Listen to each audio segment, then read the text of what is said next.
Hi everyone, my name is Hui Pham. I'm the Executive Director of Asian and Pacific Islander Americans in Historic Preservation, and we're excited to actually premiere one of our programs today. So this is really a pilot of our preservation pathways that I'll explain here in a bit. But for today's conversation, we're specifically talking about engaging with Asian and Pacific Islander American heritage in our downtown communities. This event is co-hosted by Heritage Ohio here, hosting me at the Ohio History Center, so thank you for them. And before we begin, a little bit more about APIA HIP is how we say Asian Pacific Islander Americans for short.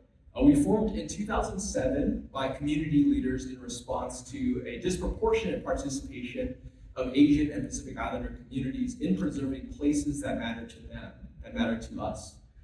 Today, API HIP is a multi-generational, pan-ethnic, and interdisciplinary community of preservationists, urban planners, historians, educators, activists, and advocates who share the common goal of elevating Asian and Pacific Islander American history and heritage through a place-based ethic.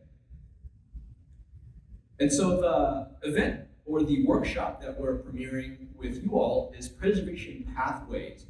It is a program of API HIP to meet communities where they are, in most cases literally, and provide tools, resources, and strategies to preserve historic sites and celebrate our shared heritage. So this is a workshop series that we plan to launch during Asian American, Native Hawaiian, Pacific Islander Heritage Month, which also shares National Historic Preservation Month in May.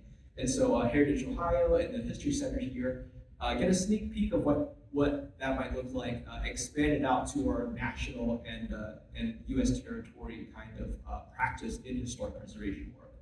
And this program is sponsored in partnership with the Mellon Foundation, the National Trust for Historic Preservation, as well as Shift Collective, whose work is in equity by design. And those are the guys who really started the HistoryPin project, which I'll explain in the later demonstration half of this presentation. And that began all the way since 2014. And so in order to talk about Asian American Pacific Islander heritage and historic preservation work, we kind of have to have a crash course on when that begins, at least here in Ohio. And you'll see in the top corner here, I put Asian American * histories in Ohio, because as you saw in my title slide, it says Asian American Pacific Islander history. And I wanted to be intentional and distinct calling that out, because in my research here, there isn't as much of a distinct migratory pattern or historic preservation collective opportunity to highlight Pacific Islander communities.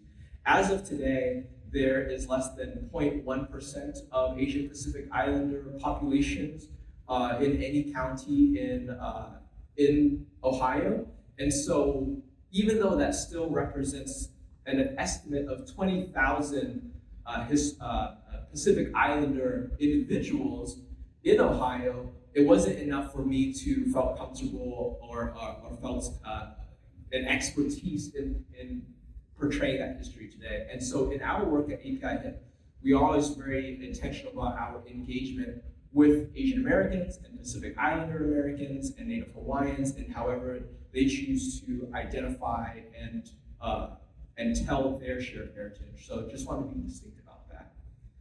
But moving into our crash course, we really begin with the first wave of Asian presence in Ohio was marked by Chinese migration to Cleveland in 1860s. And so while there might be smaller instances of an individual coming in the late 1700s or early 1800s during maybe some westward migration before what we see in the West with California's gold rush or the Transcontinental Railroad, there still might be those individual instances that I personally haven't uncovered, but maybe someone of a local historian here in Ohio or Columbus or any of the universities might have a more direct and explicit example or anecdote of who came over here of Asian descent. But as a wave, as a collective, we really begin with Chinese migration at the end of the California Gold Rush in 1855. And then the completion of the Transcontinental Railroad, when we were looking for more work opportunities, especially in Northeast Ohio, where we see a lot of the industries that we know as the Rust Belt industry today, a lot of automotive and manufacturing jobs. Coming to the 1860s, the recession the country was facing by 1882 to 1855. At the same time, there was a push of anti-Chinese sentiment from the West Coast, which resulted in the Chinese Exclusion Act of 1882. And that is the first and only to this day an exclusion act, a discriminatory policy at the federal level that calls out a ethnic group, a country of origin by name. And so we see the impacts of Chinese exclusion specifically from West Coast communities, because we know they came over in California and Washington, a little bit in Oregon, through California Gold Rush, leading up to the North Transcontinental Railroad, right? And so when they're pushed out of those economies, they begin to look for more work moving eastward. And then you'll see some of those settlement patterns still active today. So in Cleveland, we know that there is Asiatown, right? And in some instances, they call that Old Chinatown. But as the Chinese migration came in and out, and others came in, like Japanese and Southeast Asians come in later, that's when they incepted kind of that pan-ethnic name of Asiatown. And so all the photos that you see on the screen are from the Asiatown organization out of the local City of Cleveland's program, as well as from the Cleveland State Heritage Study, which was done in 1977. So there are historians and preservationists and people in ethnic studies doing this kind of research, but something that we at HIP and our peers and colleagues in the historic preservation space are trying to keep the momentum of is like, how do we get this to a centralized, accessible place, right? And so we'll see an effort of that through the HistoryPin program in a bit. The second wave that we're seeing is Japanese Americans who were resettled to cities like Dayton and Cleveland after World War II, beginning in 1943. And so in a 1860 and 1870 Ohio census, they actually counted exactly 23 Asian American people who included Chinese and Japanese at the time. So out of the entire state, there might have been less than a few dozen Asian people leading up to the 1800s. But we see some of that migration both from the Chinese wave that I mentioned, and then soon the second Japanese wave, where beginning with the Japanese attack on Pearl Harbor in December of 1941, just 2 months later, the signing of Executive Order 9066, which ultimately resulted in over 10,000 Japanese Americans forcibly removed and relocated to 10 incarceration camps around the country.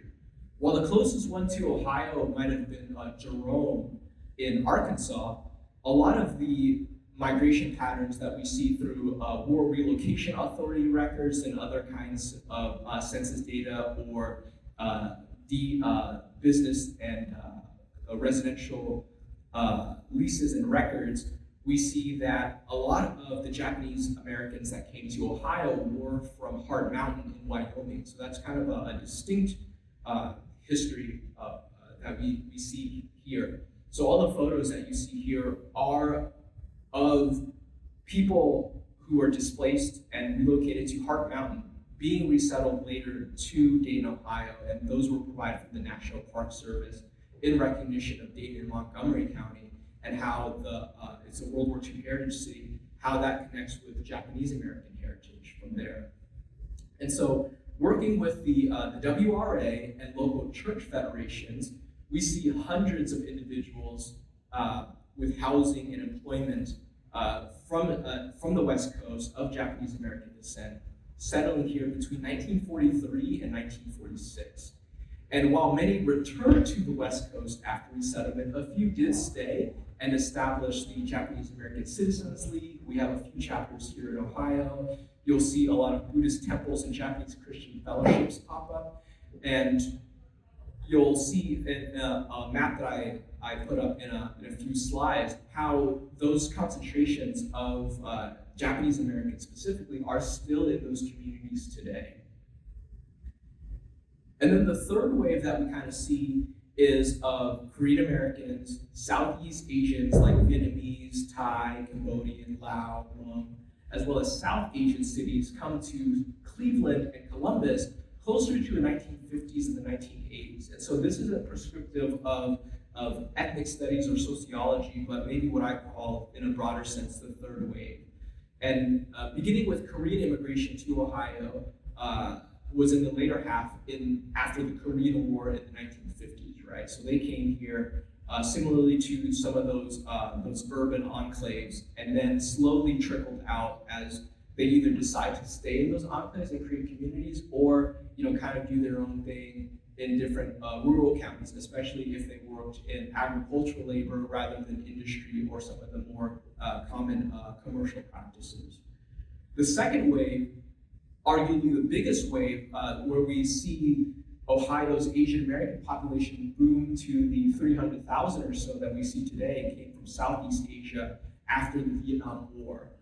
So you'll see that in post-1975 with refugees from Vietnam, Cambodia, Laos, settling into the state during the 70s and 80s. And for a traditional historic preservation practice, at least at the federal level, we kind of have this unspoken rule about historic site being deemed historic or being even considered historic, passing 50 years, right?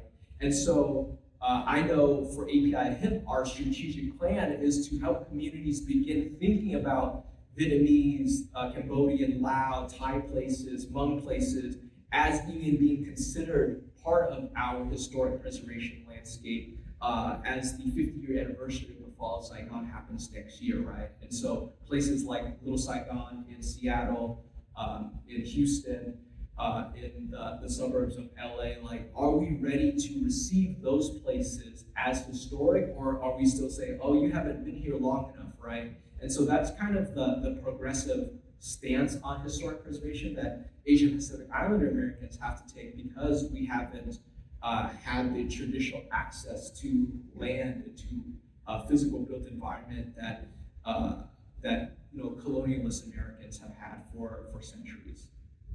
And then lastly, we reach South Asian immigrations to Ohio from India, Pakistan, Bangladesh, Sri Lanka, Nepal, and Bhutan. While some of those countries and some of those peoples have had civil wars and kind of refugee statuses of their own, one thing that really insisted upon that migration wave too was when the Immigration and Nationality Act of 1965 removed the national origin quotas, where before it was only 50 people from India can migrate to all of America in this year, right? And removing that allowed more people to come in of any ethnicity, so that especially if they are coming from war-torn or economically depressed countries, you'll see that third wave contribute to the American landscape here.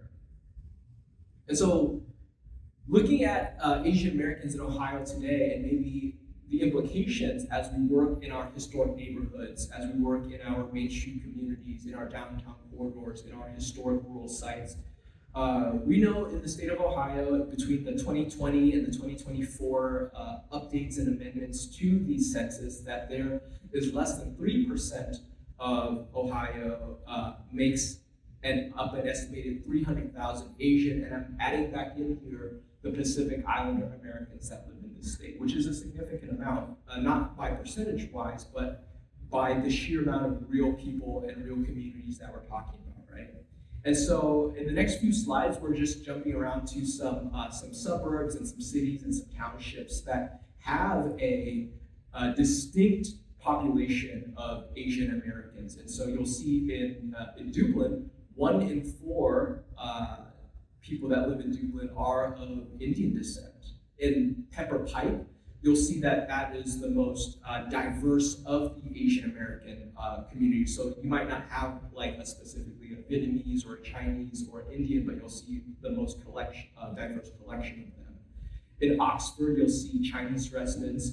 In Troy, you'll see Japanese. In Indian Hill, you'll see Filipinos. And I had a colleague actually ask me, like, so for the Asian American diaspora, do they intermingle within these communities, or is it like, this place gets the Vietnamese migrants, and this place gets the Chinese immigrants and whatnot?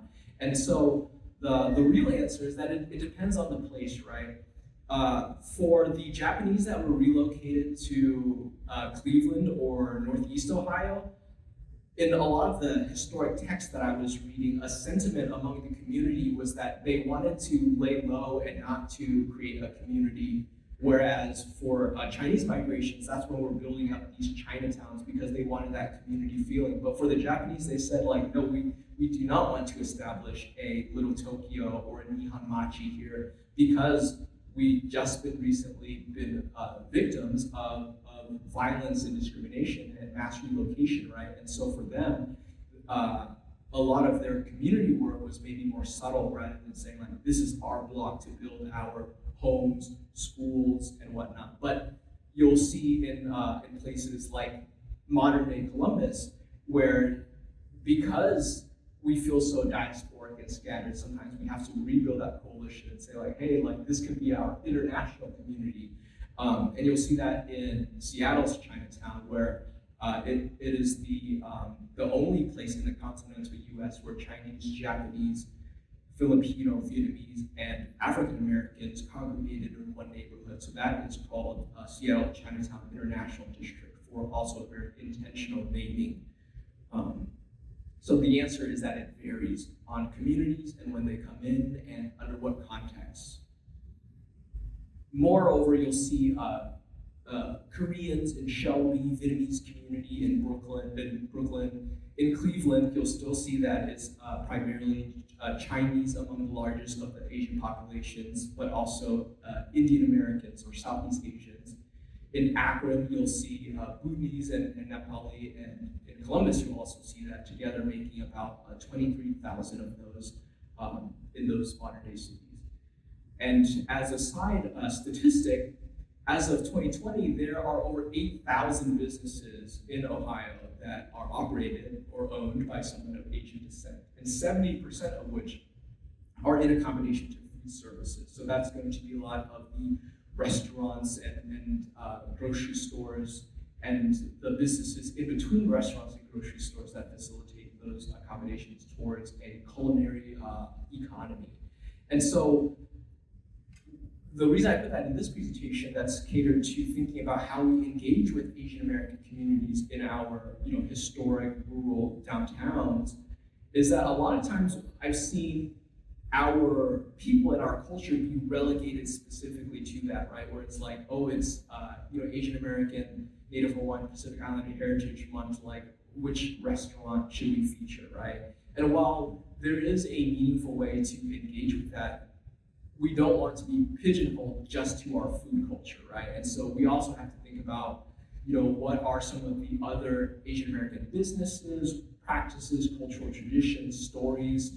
Was there a Chinese laundromat, which was very popular through here, especially actually in Asiatown. There were a lot of Chinese laundromats that didn't last through some of its revolution, but that was one of our origin economic opportunities alongside restaurants.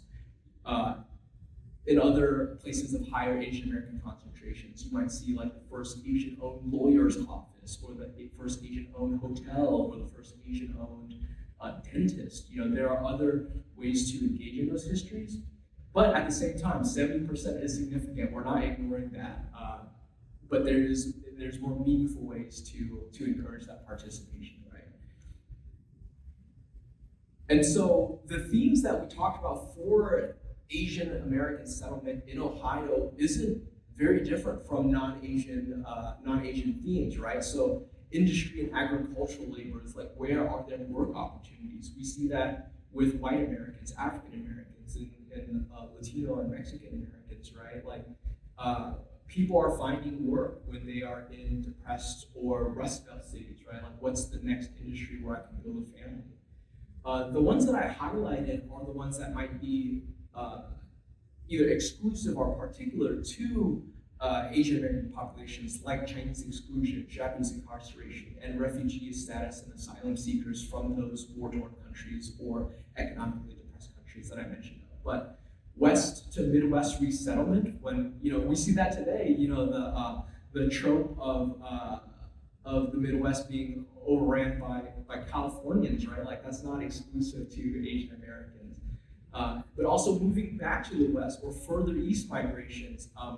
A story of my family in particular, we immigrated to San Diego, California in the 1990s, but for the same economic and family raising reasons, we relocated to Indiana. And being an Asian person in Evansville, Indiana was also a very different experience than in California, right? And so some of those family members move further east, and that's how you see development of Chinatowns in DC or Vietnamese Americans in Falls Church, Virginia, or the Filipinos in New Orleans and the suburbs around there. In North Carolina, there are pockets. There's a lot of South Asians in New Jersey, right? So those migratory patterns aren't necessarily exclusive to us, but it is important that when we're talking about the greater American narrative, that Asian Americans and other Black, Indigenous, and people of color communities are also acknowledged in a meaningful way when we're talking about the greater American narrative. Wars and political conflicts. Religious communities played a huge part, especially for Ohio and the Midwest, where a lot of churches sponsored communities and refugees and housed them here. So that actually brought in a variety of Asian American ethnic groups here. And you'll see that today too, where you'll see a Japanese church fellowship or Korean church or Vietnamese church. And then even outside of the Christian or the Catholic community, you'll see Buddhist temples and Hindu and other various sects of religion being established among these communities. And finally, something more recent, maybe in the 70s, 80s, and 90s, you'll see those academic and economic opportunities be a big pull for migratory patterns, as well as just traditional urban and suburban sprawls, right? As people decide how they want their lives to live, if they want to move outside of the city, that's why you'll see the lighter red colors, not only in Cleveland and Akron, but also Youngstown, Lorain, and Portage. You'll see in Fairfield, you'll see in Athens, you'll see Claremont and Miami, even around the Dayton, Columbus, and Cleveland hubs, and a little bit of Toledo as well.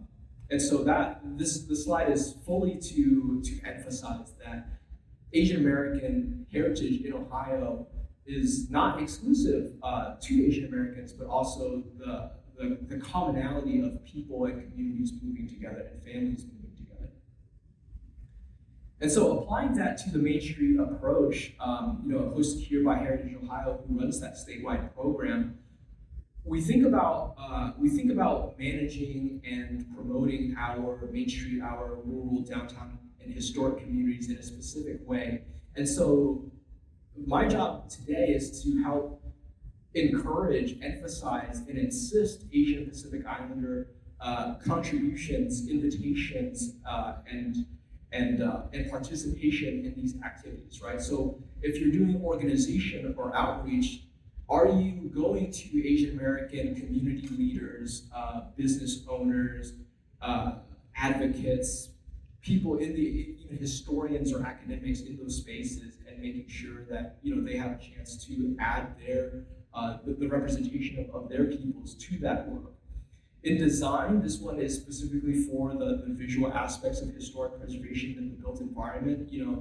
A lot of the preservation work done in these Chinatowns sometimes can be very caricaturistic, right? Like, are you keeping the pagoda style or this, westernized fetishization of what an Asian architecture looks like?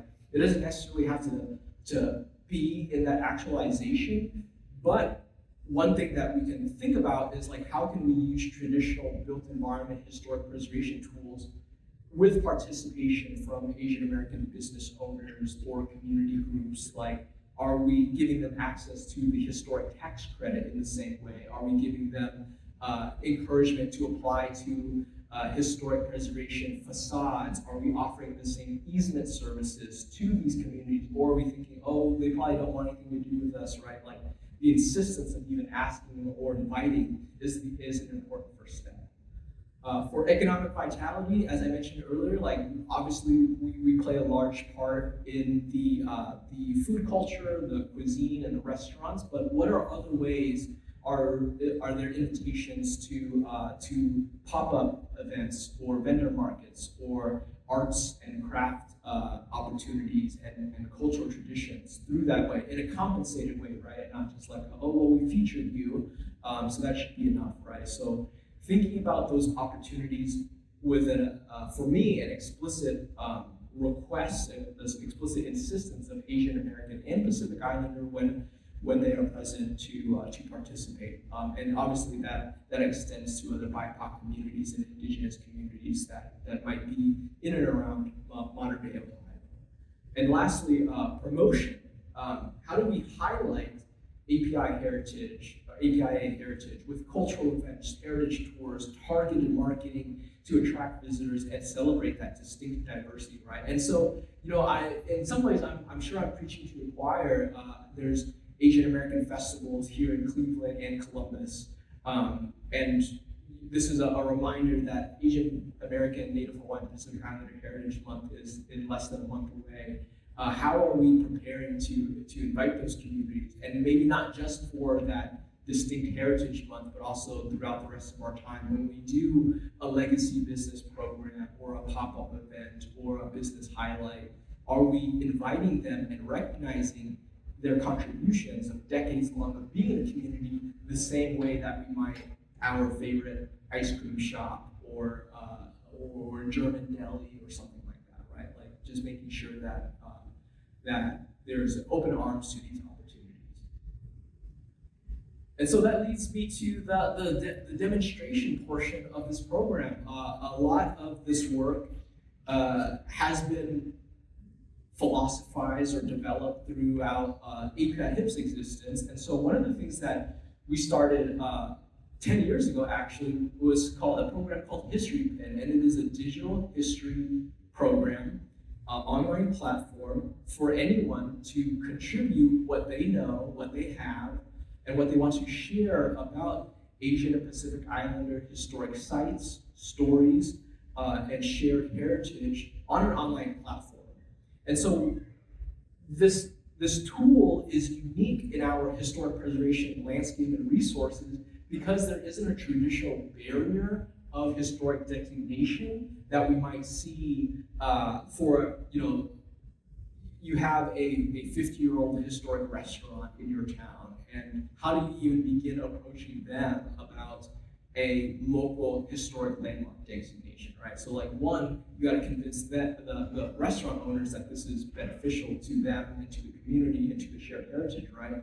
And then if they are supportive of it, then you gotta convince the local commission, Historic Preservation Commission at the local, state, or even national level that this history or this historic site embodies that history and is worthy of preservation at those respective jurisdictions, right? And so that is a very technical way of engaging with historic preservation.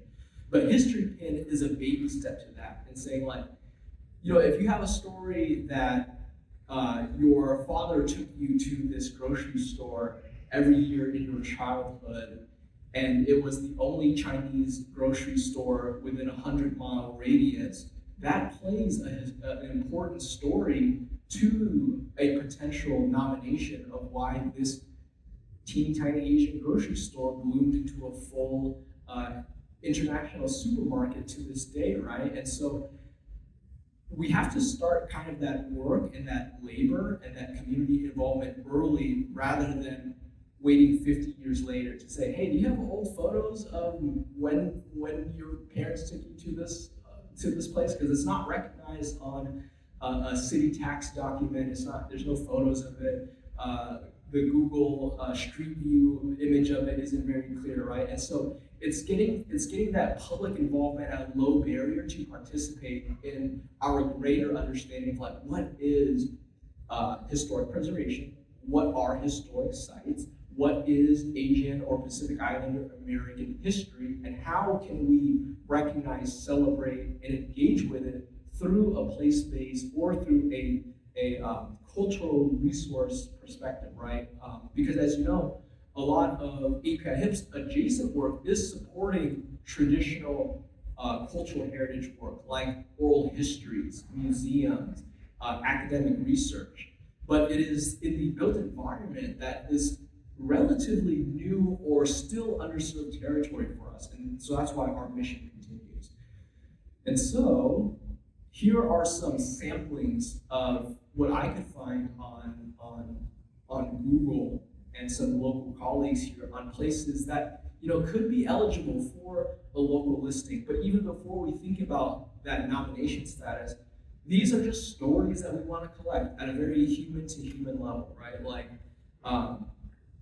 for instance, the Japanese language school has been around for 45 years, but it has been displaced 6 times because they rent classrooms and space from local public schools, right? And so even in its 6th location, at least according to online records, they have an enrollment of over 500. And so that's here in Columbus, which means that there is a community of, hundreds of Japanese families, or maybe even non-Japanese families, who feel the need to send their child, their student, to a Japanese language school. That's not insignificant, and that should be recognized. Which schools were they housed at, and which classrooms, and what came of it? Did students graduate to become local business owners, or maybe even a local representative, an elected official? We have to think about the longer term implications of these while we still have access to people, to living people, to communities that are active and engaged, rather than trying to find through archives and find newspaper clippings, right? And so that's different approaches to it. Yeah, and so you'll see that on the screen here, but I want to take you directly to HistoryPin with our time left to do a live demonstration. And so if you want to follow along, feel free to grab this on your phone while I connect to the Wi-Fi here.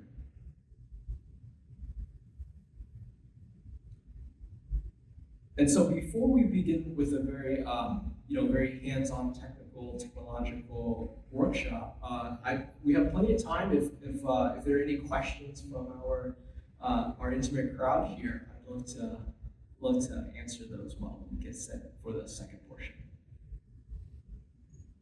So what are some good examples you've seen of recent historic preservation of Asian sites in America? Yeah, so it's really hard because of our diverse settings, right? So Amatchi National Historic Park, or a National Historic Landmark, which housed over 10,000 Japanese Americans during incarceration in post-World War II, was just designated 2 months ago. And so that is a preservation win, right? But on the other side of the continent at Tule Lake, they are in their 7th year of fighting against a fencing project by the Federal Aviation Association, right? And so it began in 2017, and we thought that we defeated that, but then they came back with a second alternative option under different jurisdictions, under different federal instructions. And so we have to fight that same fight again with new laws and policies, right? And then just north of that, at Minidoka, they're fighting a wind turbine farm that would be in the viewshed of the Minidoka incarceration camp, right? And so that one is particularly complicated because as preservationists, we want to support green energy projects, but at the same time, how do we do it compassionately and meaningfully against a Japanese incarceration site, right? Like we think, would would another country allow that to happen in their sacred sites, even in a dark history, right? Like imagine seeing hundreds of wind turbines on the horizon at Auschwitz, right? We have that here in America. We have to think about how we could meaningfully engage with those historic sites. Around the country, we're fighting against different campaigns to save Chinatowns, whether it is building the tallest jail in the world, or removing a stadium, or adding a stadium, removing a transit line, or adding a transit line. There are all kinds of different threats and opportunities for these historic sites. And so those are the ones that come to the top of my mind when you ask what are some recent efforts and successes. I have a question for Columbus particularly, thinking about how the migration occurred in the state, and there's no, at least documented boundaries of these neighborhoods.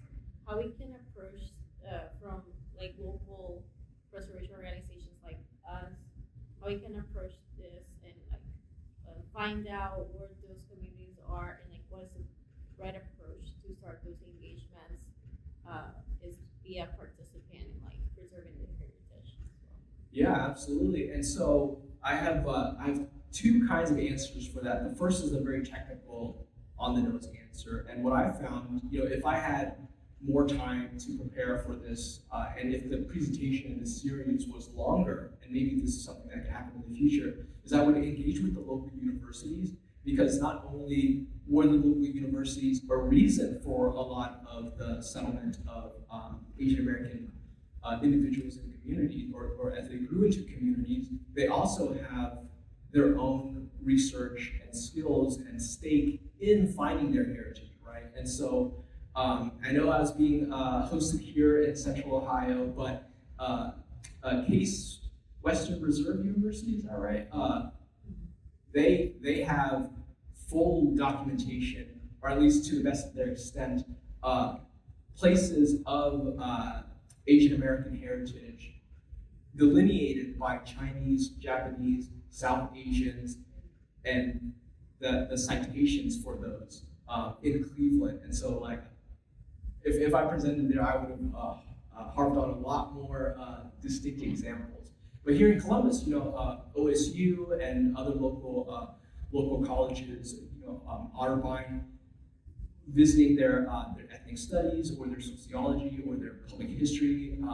Surely someone in their list of alumni have done some kind of research. Even I mentioned here, there was the Ohio Heritage report in 1977, right? So it's just about putting it in one place, in a centralized place, and specifically through a historic preservation lens, right? So even in my own work, for communities around the country, I'm working with people in Asian American studies, ethnic studies, historians, public historians, that just haven't accessed or knew about the historic preservation application until we approached them and say, like, hey, you did all this research, we could actually use research to put a nomination through. And they're like, oh, I didn't even think of that.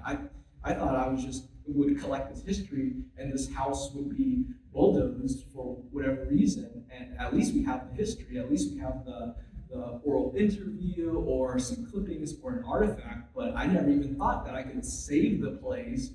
And so it's just bringing that historic preservation ethic to the table and being welcoming, inclusive to those peoples that might have never even considered that as an option. Great. Anyone else before we jump into that one? Yeah, I had a similar question to that.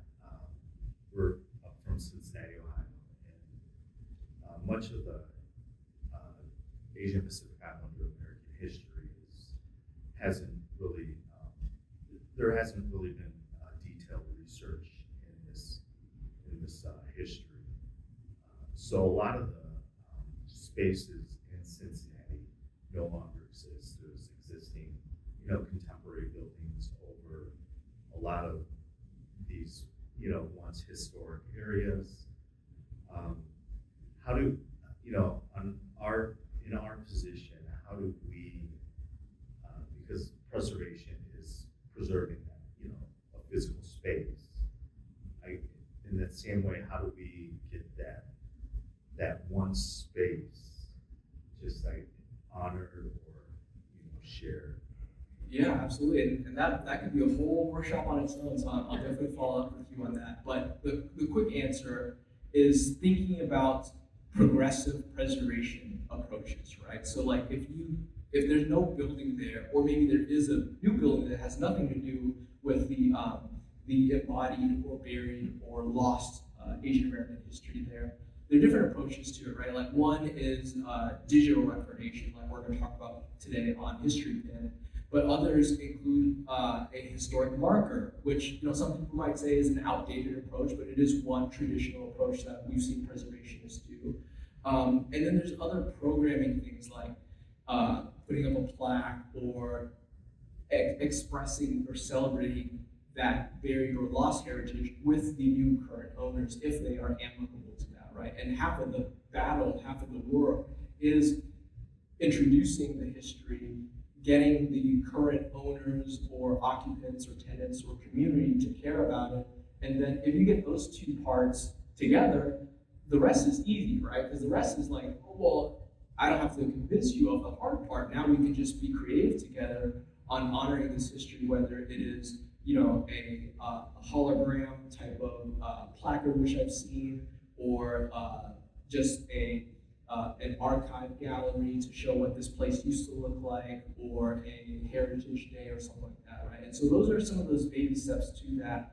And what I've seen that bloom into, in some cases, is the reclamation of those spaces, right? So like, if you do have a abandoned industrial corridor of downtown Cincinnati that you knew used to be a Japanese manufacturing plant, and you can tap into Main Street communities or the historic tax credit or other preservation professionals who do this kind of work in a traditional sense and say, I want to utilize that story and the historic preservation resources to reclaim this space and turn what used to be a Japanese automotive plant into a Japanese American heritage center of Cincinnati, or your working headquarters, or a museum, or something that brings back that story to life, right? So I guess the answer would depend on, is there someone there now? And if there's not,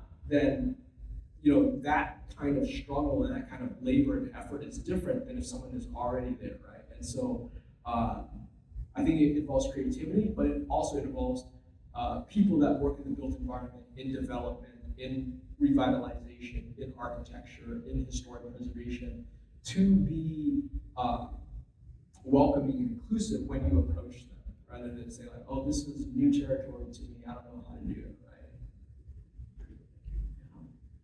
Great, okay, so let me switch gears. Great, I'm still connected to the internet. And so here,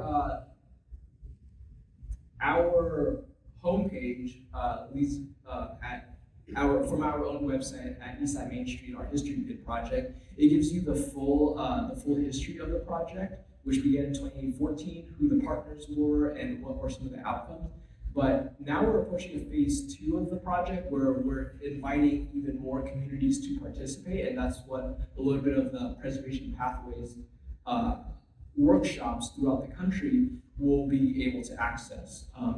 And so once you're on our website, you can go directly to HistoryPin, whether as the embedded or if you go to the actual site, which is just that. And so here's our landing page, and I'm logged in, which all you need to do is create an account so that we know who contributed new pins and new collections to the program. But before we even get to the contributing part, I just want you to see it as a general user or first-time user. And so you can see it in list form here. We have different collections under the master HistoryPin East at Main Street, which encompasses all Asian Pacific Islander historic sites. But if you want to look at specifically sites within Baltimore Chinatown, or sites that are officially designated as National Historic Landmarks, or Seattle's Chinatown, or these mini collections within the larger East at Main program. You can go through that list view, but I'll expand the map here. And to this day, we have, I think, over 4,000 pins across the United States and our territories. As we do work in the Pacific Islands, we have pins in Guam, in Micronesia, Polynesia, Hawaii. But we'll zoom in here, and as of today, I think there are only 2 in Ohio. And so I wanted to add more in preparation for this, like the same thing that I showed you, but this part of it is also me convincing the communities that I attend to add their own, right? Because I can add all the stuff I find on Google, but I think it's important for community members to engage with it, right? And there are stories that I won't ever be able to find on Google that I mentioned. It doesn't have to be that capital HP, historic preservation, or things that you find in a textbook, but it can be very intimate and anecdotal and family and community traditions that we're trying to have a progressive approach to, right? And so just for reference, in Columbus, we have Catherine Y., who was the first Asian American woman to graduate from Columbus. And this part, and you'll see it in this kind of format, is because we featured her story on another program that we did called APIA Every Day, where we highlight a Asian Pacific Islander American historic site at least once per day of a completely different site. We just got to day 100 earlier last week, and so we're taking a break because, as I mentioned, Asian American, Native Hawaiian, Pacific Islander Heritage Month is the same as Historic Preservation Month in May, so we have to save staff, energy, and momentum for that. But please do follow us on social media and celebrate APIA Every Day with us. And so what that looks like, you'll see a single graphic image here, and then you'll see some of the text that we provided, right? And so this was a very public outreach kind of program that we did, so the text is a little bit more involved than the bare minimum that you have to put. You really just have to put one sentence describing what this is, but we put a little bit more, and this was referencing historic research from an Otterbein student and a historic journalist. So this 3-paragraph could be shorter, but it could also be a lot longer. It could be an entire dissertation about Asian American contribution to Central Ohio academic space in the 1900s, right? Like, I know those dissertation titles can get long, but the point is that when we're thinking about these, underrepresented, undertold histories, we have to start somewhere, right? And so we have a photo, we have an article, and we say, like,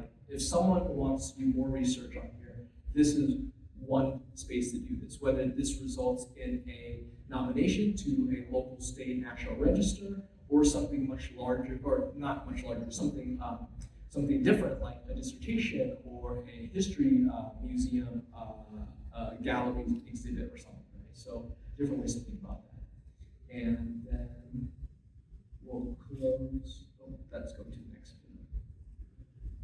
one. Let me zoom out.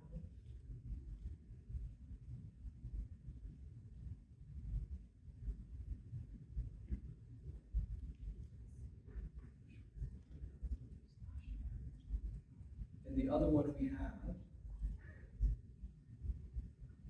also pretty obvious, when you Google Asian American Pacific Islander history in Ohio, you're gonna get Asiatown in Cleveland, right? And so similarly, we highlight that on day 35, and you'll see the full text here.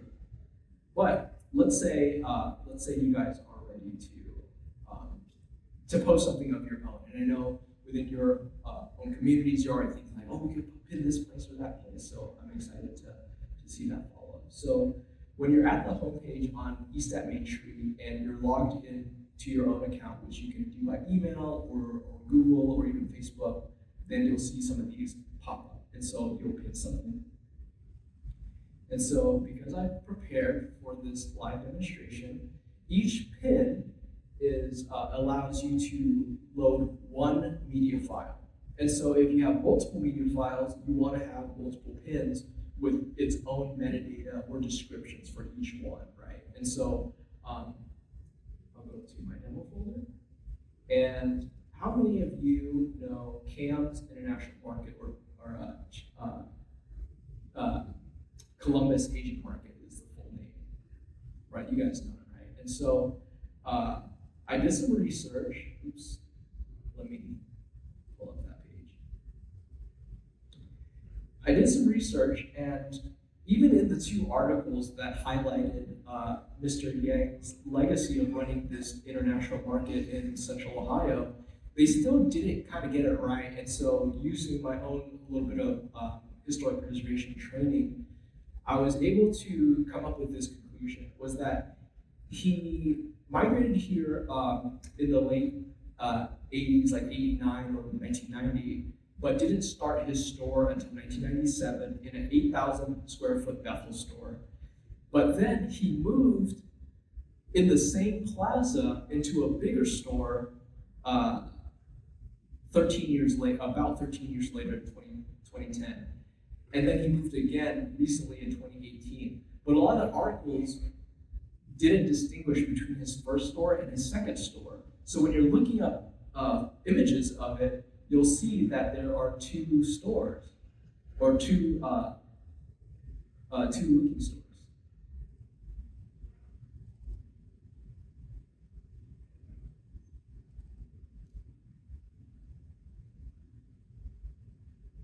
And so if you look up right now, that's what the one on Bethel looks like. I'll zoom in for you. Right, which looks like, even in this architectural style, you'll see that it's like what I might call like neo-suburban architecture, right? Where it's like a 2010s replica of older Italian architecture, which some of our Main Street communities rail against, right? And so thinking back to kind of like the Asian American placement or displacement from that is like, why do our communities, or how have our communities been kind of finding these places where we settle instead of a downtown historic corridor, right? And so, just a side anecdote for us to think about in a larger scheme of things. But this is what it looks like when you look up Bethel Cam grocery store, right? And so looking at that, I was on Google Maps, and I was like, well, one is flat, and then one has that slanted roof, right? And so this is the 2016 photo. Oops, sorry, go back.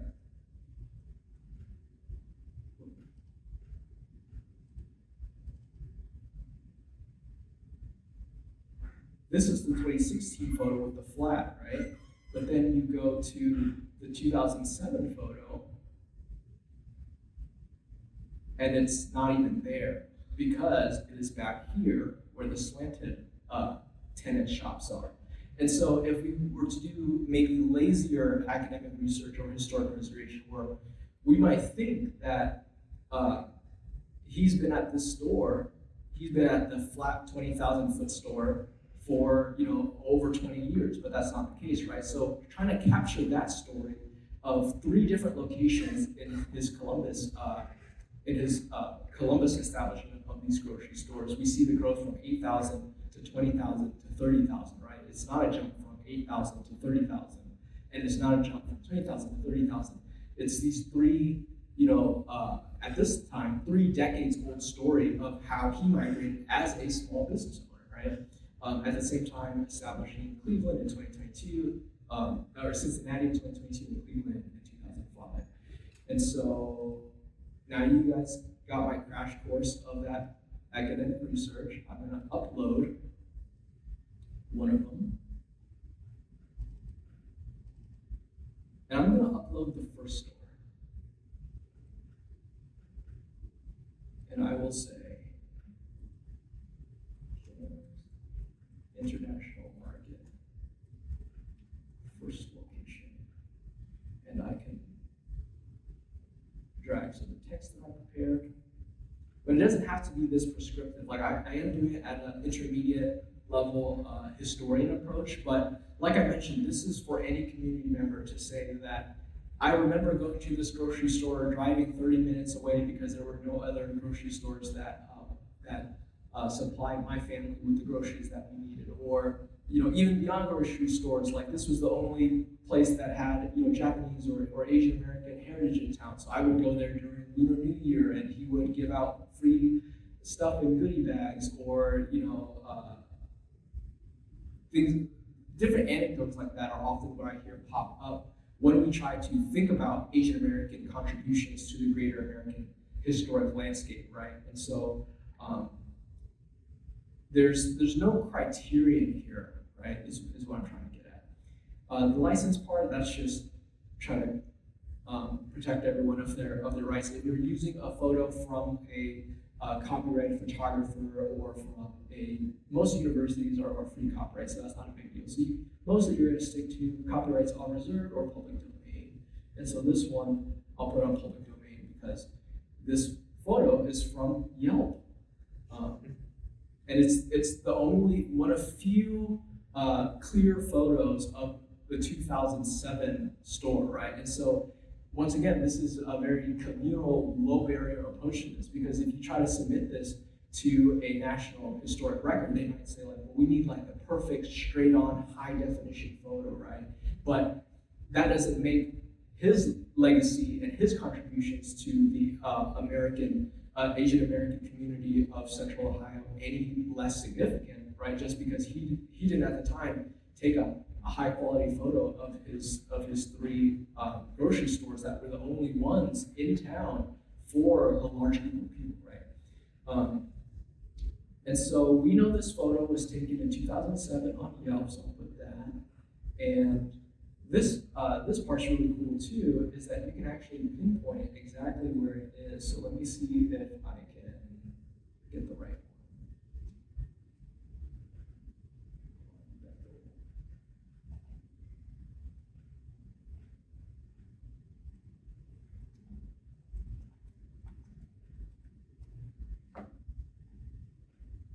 So this was his old location.